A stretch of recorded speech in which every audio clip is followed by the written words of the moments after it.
Amman is a very old city, one of the oldest cities in the world to be still inhabited. Formerly the capital of the Ammonites, a biblical people who have occupied the area since the Iron Age. The city was called Rabat Amman and was fortified several millennia before Jesus Christ. Centuries later, the Greeks renamed it Philadelphia. In the meantime, the city was occupied by, among others, the Assyrians and the Persians. The citadel is now an open-air museum, and you can see the ruins of the Temple of Hercules built by the Romans. The Umayyad palace dating from the 7th or 8th century and a Byzantine church from the 6th century also occupied the site. Amman being in a fairly active seismic zone and was destroyed several times by an earthquake and was gradually abandoned to the point of being nothing more than a small village when the Circassians towards the end of the 19th century rebuilt the city that was going to become the capital of Transjordan in 1921. Later, Transjordan became the Hashemite Kingdom of Jordan.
The Roman theatre, probably built by Emperor Antoninus Pius in the middle of the 2nd century AD, has 6,000 seats. Next to the amphitheater is the much smaller Odeon. The Odeon was used for musical performances. These buildings are still used today for shows.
Jerash was founded towards the end of the 4th century BC and was an important city in antiquity. Successive conquests made it fall under the Judeans, the Nabateans, and finally the Romans. It will be plundered in the 7th century by the Persians and then by the Arabs. After having suffered various earthquakes, it was abandoned after destruction during clashes between Muslims and Crusaders during the Crusades. Jerash has remained hidden under a thick layer of sand for centuries, which explains its extraordinary state of preservation.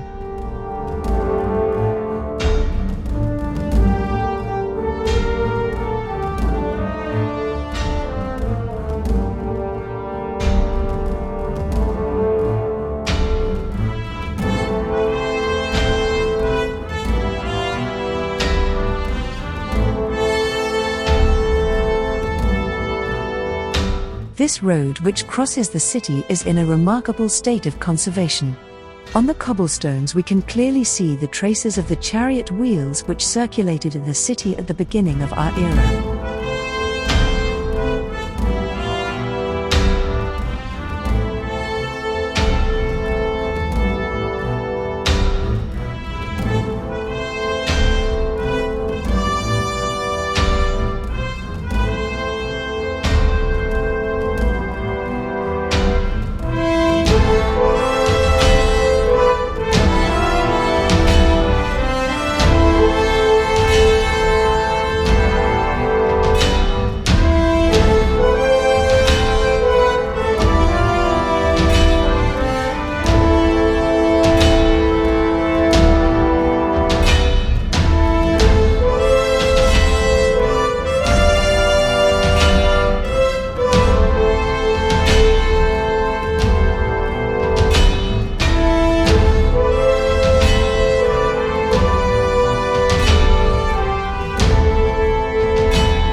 This temple is extraordinarily well preserved.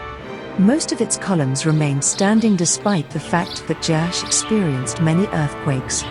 This temple being very important, the Roman architects implemented all the anti-seismic techniques which were known at the time. So it's clear that the architects did not wait for the 20th century to counter the forces of nature.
If the name of Qais does not mean much to those who have not visited it, it is a safe bet that its ancient name is much more evocative, Antioch.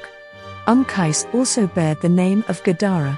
Here is another city dating from Roman times which presents an admirable state of conservation, in addition to the admirable landscapes and panoramas that can be admired while walking there.